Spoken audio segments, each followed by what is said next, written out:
last time we looked at, I would say, in some ways, like proto-Messianism, though I don't even think it's really fair to call it that. But we looked at the verses throughout Tanakh that deal with Messianism in one way or another. And I think to call it Messianism also is a bit of a stretch. They're the verses that imagine in different ways that there is a possibility for a world better than our own, and or a restoration of what was. And for in some context, and that occurs throughout the prophets as they run alongside the timeline of Jewish history in the centuries before the turn of before the year zero, and so in BCE. And we saw that some of them say things like, okay, we'll restore the Davidic dynasty, that's really a return to what was the glory days of King David. And others were more like lines that probably many of us are familiar with, that the lion and the lamb, or the wolf and the lamb, whatever it is, they'll lie down together, that's not something that's ever happened before. It's a radical upturning of nature that will happen sometime in the future. And this is never called Yemot HaMashiach, the days of the Messiah. It's just the idea that there will be times in the future that look fundamentally different than what we have now.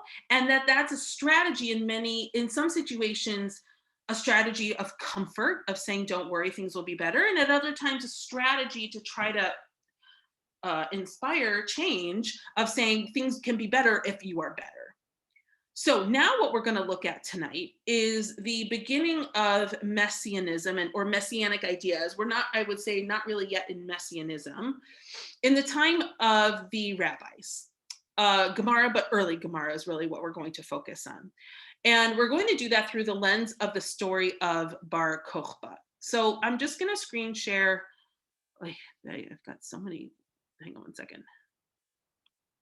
I've got so many windows open, trying to keep everything straight. Okay, one more time.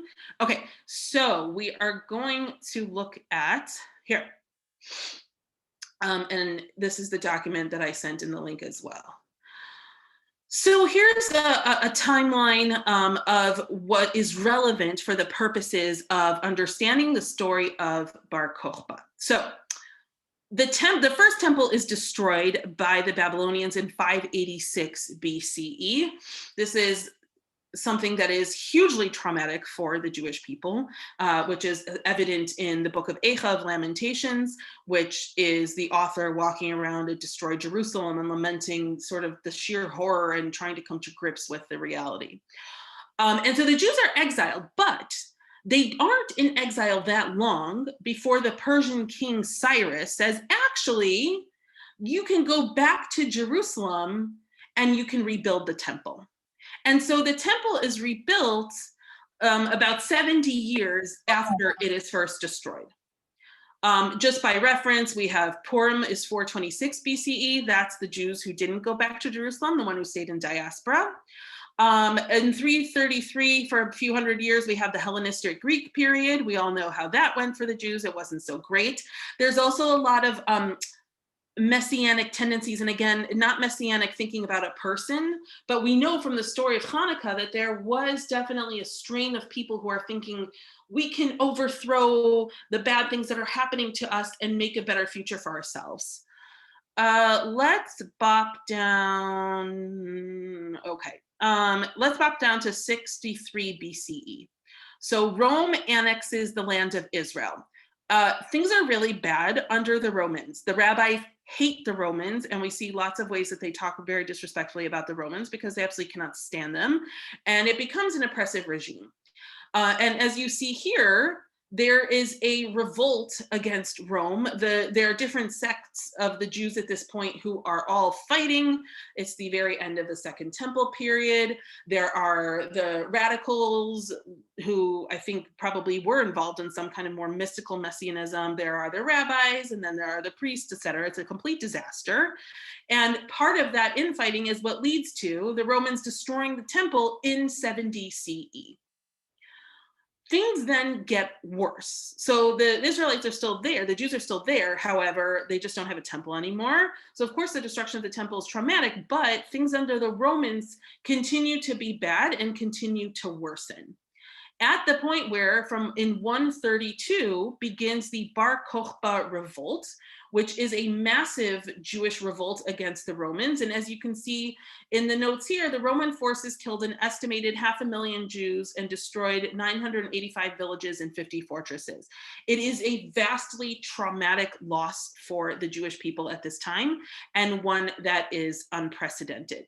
Now, why did they revolt in 132? Well, as we'll see, the first temple was rebuilt approximately 70 years after it was destroyed. 70 years after 70 CE is 140 CE. And so there was some energy at the time, some strain of thought that, just like the first temple was rebuilt after 70 years, so too the second temple will be rebuilt as well. And that's part of what spiritually armed the Jews of this time to revolt against the Romans. There are very messianic, like strong messianic undercurrents to this revolt.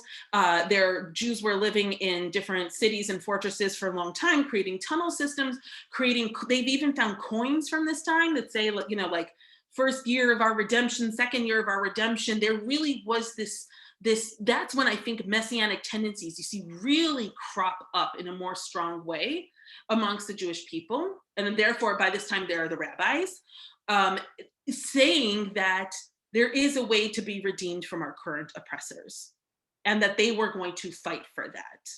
And now we're going to look at the actual story of Bar Kochba as told in first we're going to look at Rabbi Akiva.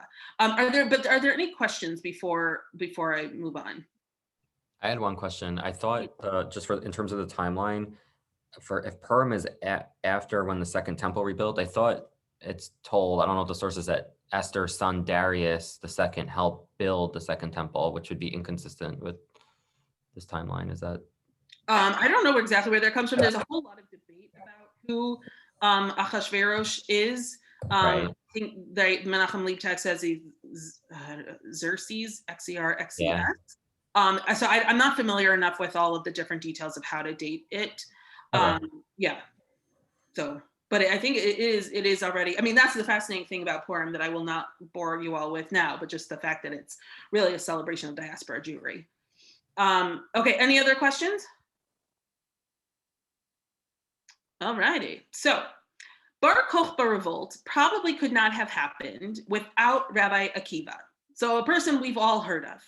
Rabbi Akiva fervently believed that it was a big leader of the Bar Kochba revolt, a spiritual leader, and he truly, truly believed that they would be able to fight the Romans and be able to be redeemed from the Romans. And in fact, we just had Lag BaOmer and all that when we say, his students stopped dying from disease. What some scholars believe is that actually they were students who were dying in the Bar Kochba revolt, but that the reason got edited out of the Gemara later so as not to upset the Romans. And so it was said it was actually disease, but really it was the revolt. So what makes Rabbi Akiva the leader of this? And the last thing I'll say is introduction, because this is a very long introduction, is that what interests me most about Messianism is that it's because Messianism is really a post-Tanakh development. I really think it's an opportunity for us to all view it through the lens, not just of text and not just as a spiritual pursuit, but also as a psychological pursuit. What does this say about basic human reaction to tragedy and suffering and how they dealt with this? So we're going to just look, I wanted to open it before we look at the story of Bar Kochba. I wanted to look at the story of Rabbi Akiva. Some of us may be familiar with this. Rabbi Akiva is walking with Rabban Gamliel, Rabbi Elazar ben Azariah, and Rabbi Yehoshua. They're coming to Jerusalem. And then they see a fox emerging from the Kodesh HaKodashim, from the Holy of Holies. So, the temple's been destroyed. They get to Jerusalem, they see the site of where the holiest part of the temple was, and behold, a fox is walking out of it. It's just devastating. And so the Gemara says they, meaning the first three rabbis, they started crying. But Rabbi Akiva, he was happy. And they say to him, how can you be happy? And he said, how can you be sad?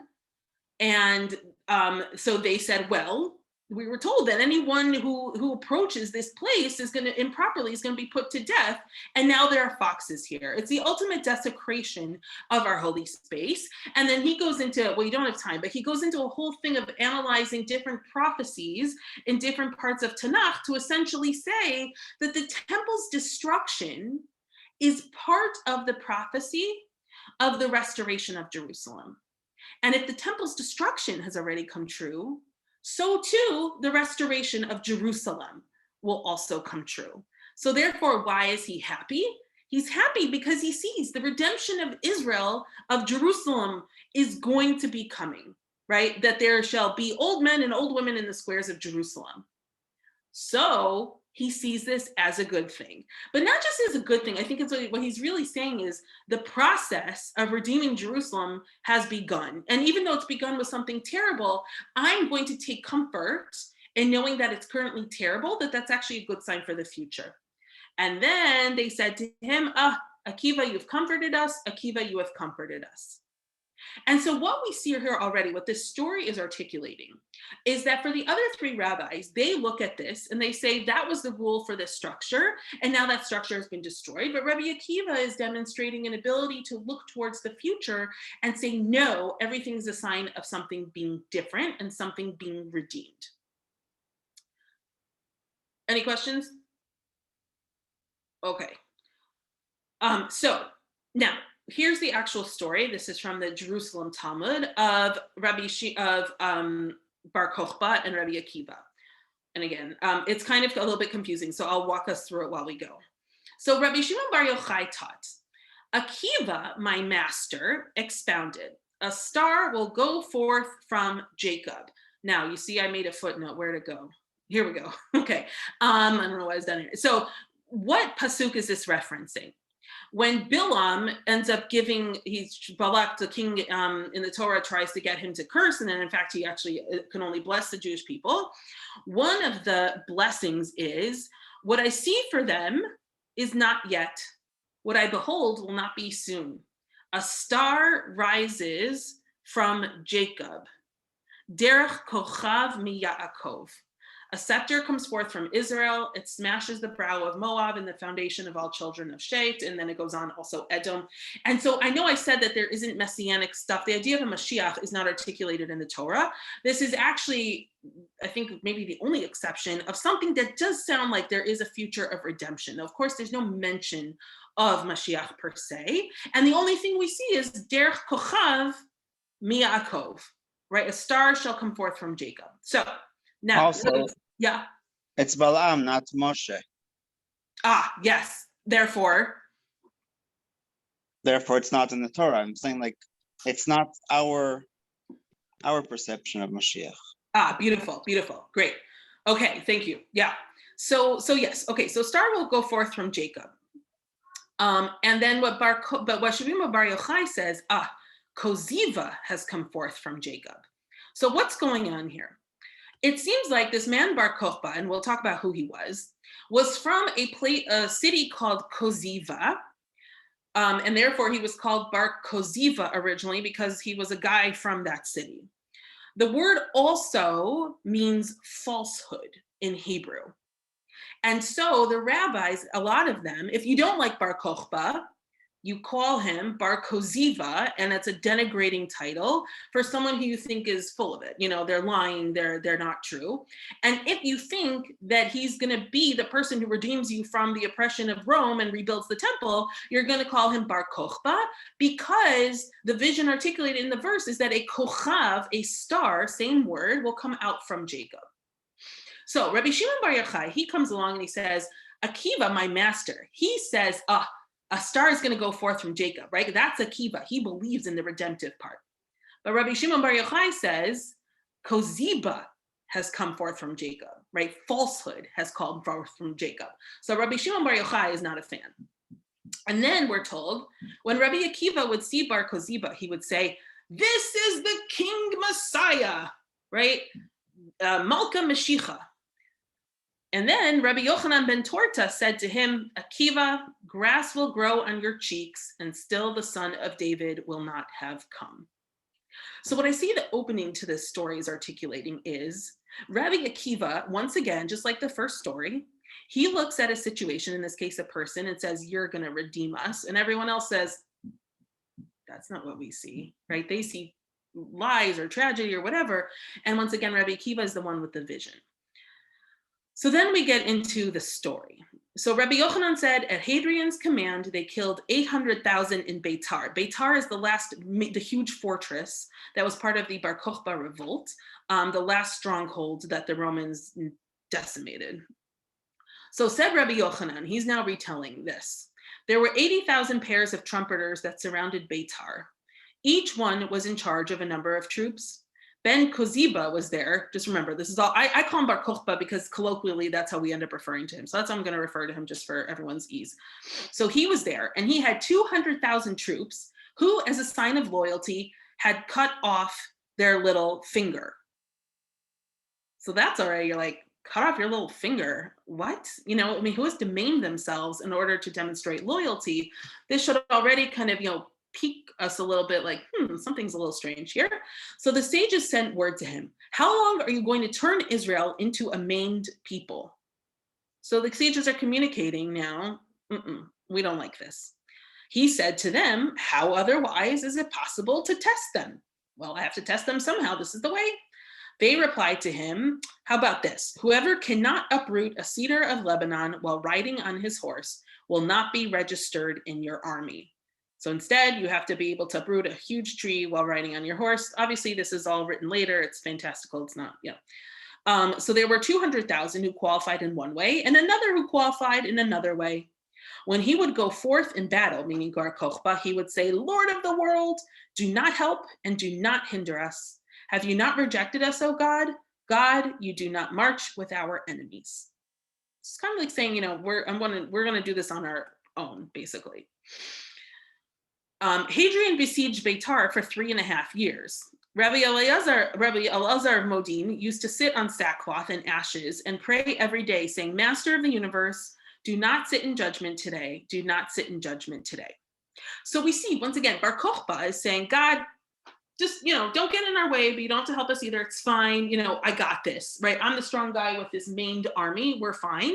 Whereas Rabbi Elazar of Modin is sitting there saying, I know this is all up to God, and God, please don't let today be the day that you judge us. In other words, don't let today be the day that you come in and let Beitar fall. So Hadrian wanted to go to him, to Rabbi Elazar of Modin. One Samaritan said to him, do not go, for I will go and see what can be done to deliver the city to you. So I don't know, there's debates about exactly what a Samaritan is, but let's say for all intents and purposes tonight, it's someone who is an enemy of the Jews and will do whatever in order to, it's opportunistic to do whatever will get the Jews in trouble, right? So the emperor of Rome wants to go to him, and then the Samaritan says, don't worry, I'll do it. And now we see he's gonna create a trick. The Samaritan went through the city's drain pipe. He went and found Rabbi Elazar of Modi'in standing and praying. He pretended to whisper in his ear. So this is really a good way to sabotage someone, and something you can't take back. The Samaritan pretends to be talking to Rabbi Elazar of Modi'in. That automatically implicates Rabbi Elazar of Modi'in. It automatically makes him look like he's rebelling, he's a traitor, etc. So he's kind of toast already at this point. The people of the city saw him and they brought him to Bar Kochba, right? They say he was, they said to him, we saw this old man conversing with your uncle. This is also interesting. Apparently, the Bar Kochba is, Rabbi Elazar Modi'in is his uncle, which is also interesting. So Bar Kochba says to the Samaritan, what did you say to him? And what did Rabbi Elazar Modi'in say to you? And the Samaritan replies, if I tell you, the king will kill me. And if I do not tell you, you will kill me. I prefer that the king should kill me and not you. So the Samaritan continued and said to him, Rabbi Elazar Modi'in said to me, I will surrender the city. So this is bad. He's framing Rabbi Elazar Modi'in. So Bar Kochba went to Rabbi Elazar Modi'in and said to him, what did that Samaritan tell you? And Rabbi Elazar said to him, nothing. Bar Kochba said, well, what did you say to the Samaritan? Rabbi Elazar said, nothing. So now Hadrian think no, nah. So Barkovpa thinks that I'm going too fast. Barkovpa thinks basically that Rabbi Elazar Modi'in is lying to him and is trying to sabotage something.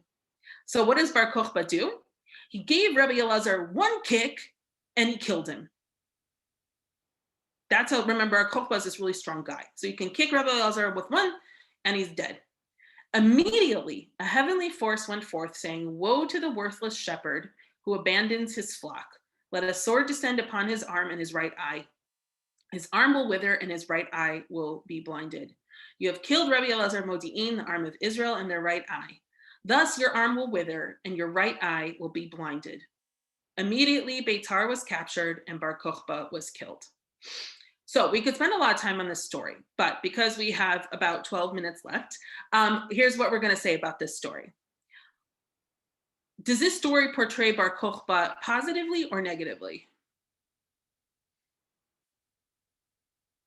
What do you think?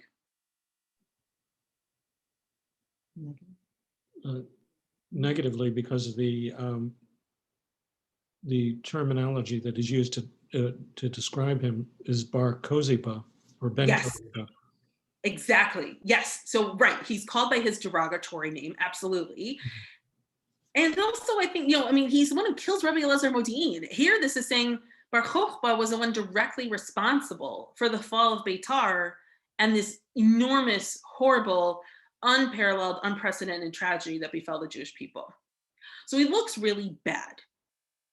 So here's my next question for you. How does Rabbi Akiva look in this story?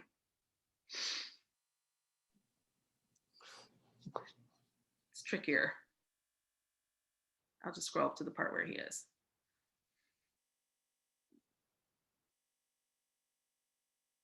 You made a big mistake. Okay, yeah, someone, maybe you made a big mistake, right? The rabbis, they're not going to disrespect, they're not going to write off Rabbi Akiva. He's Rabbi Akiva.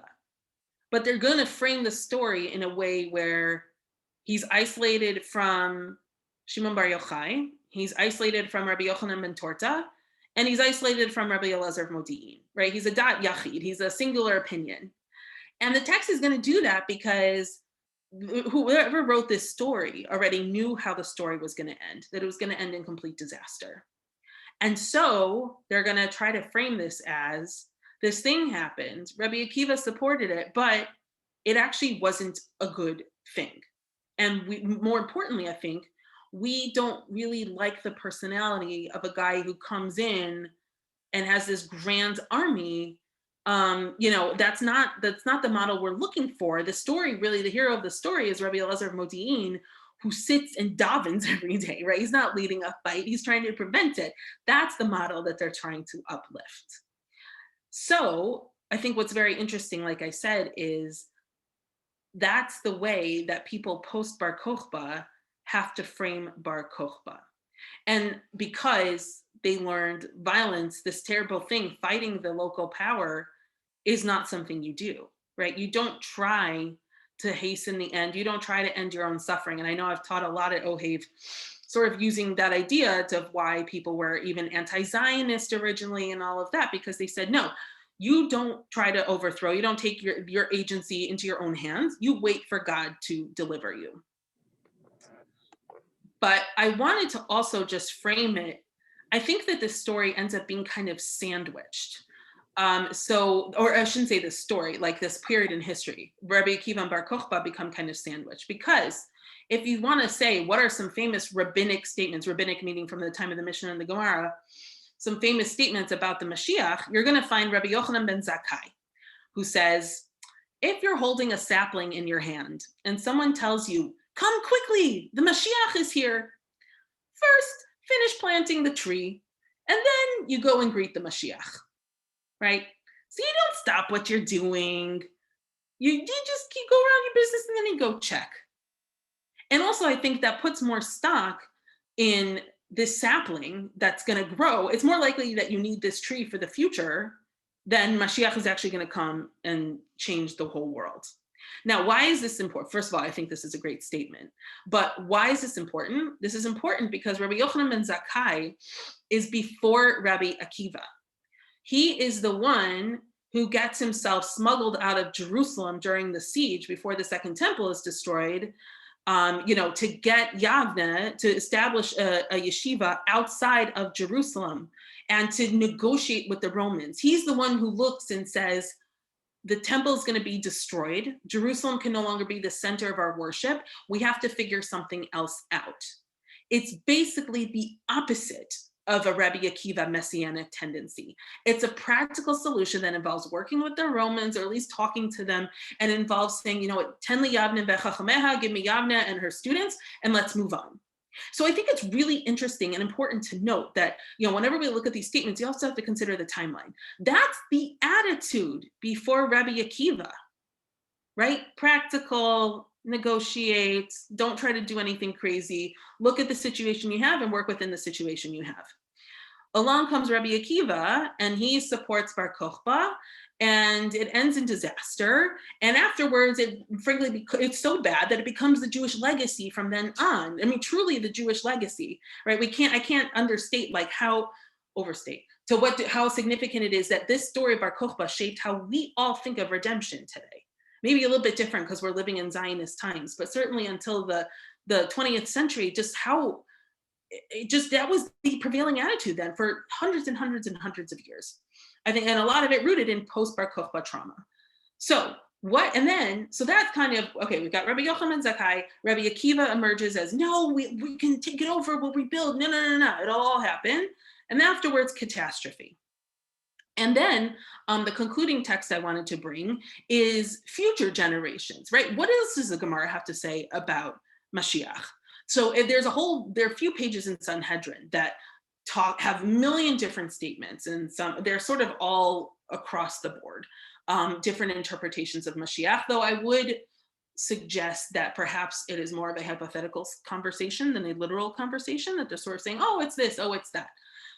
But I think what's important to look at is this little part from Sanhedrin, and it's based on a pasuk from Habakkuk.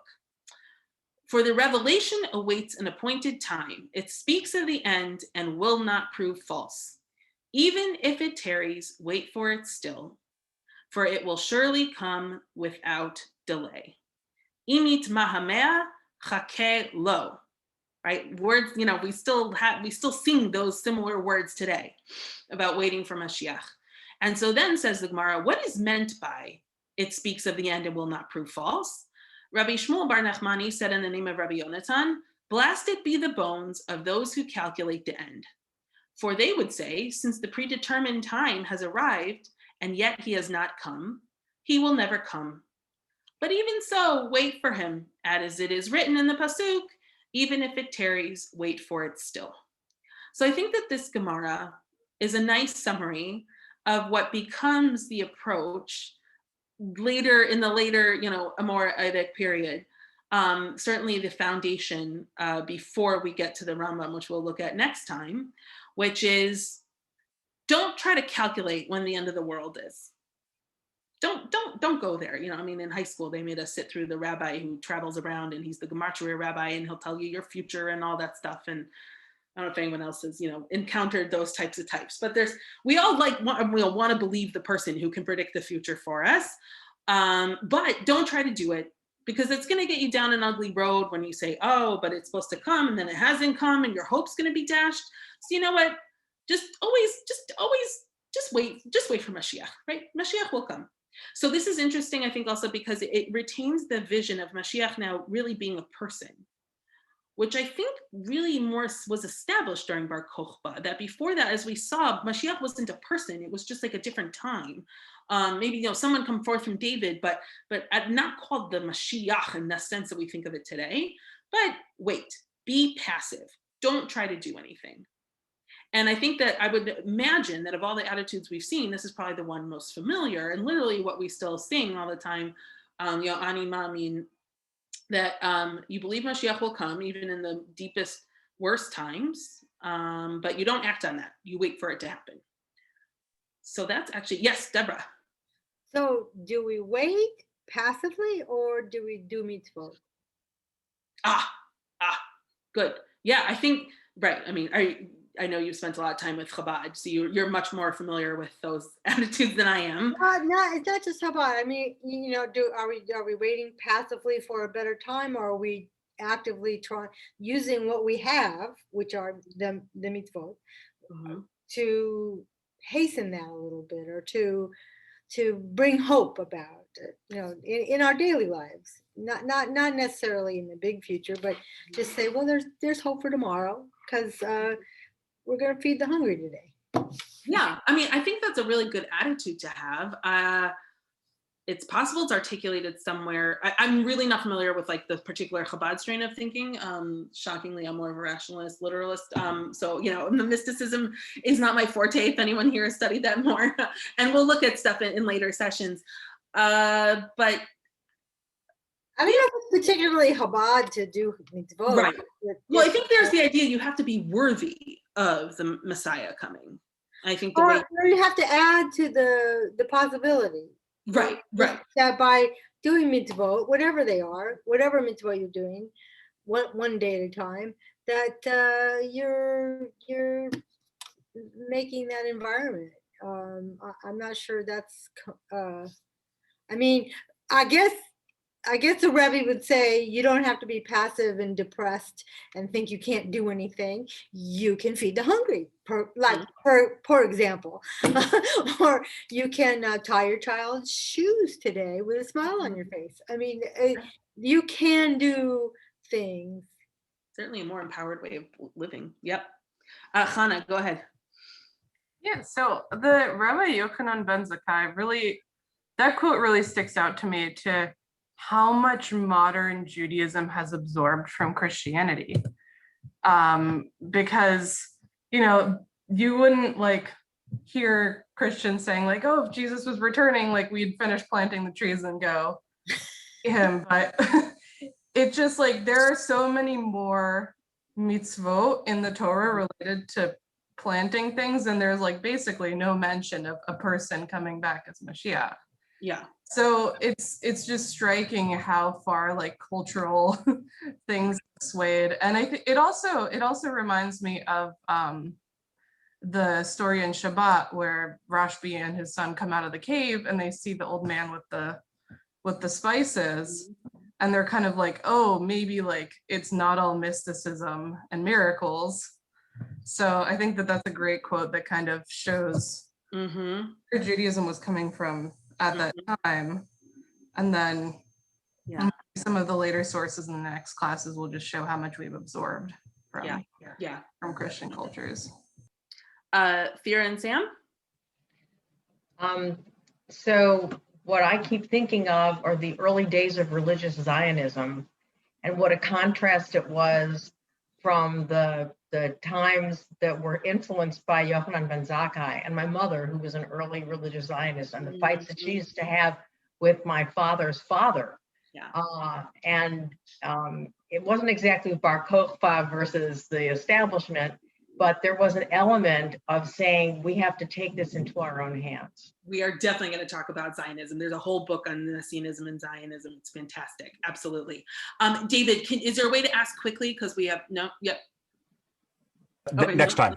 Okay. Next time. So I am being asked if we can end so we can start the annual meeting. So thank you all, everyone. I really admire your ability to listen to a lot of information very quickly. And I will see some of you in 2 minutes. And and the rest of you in a few weeks. Have a good night. Thank you. Yeah. Thank you. Good night. Good night.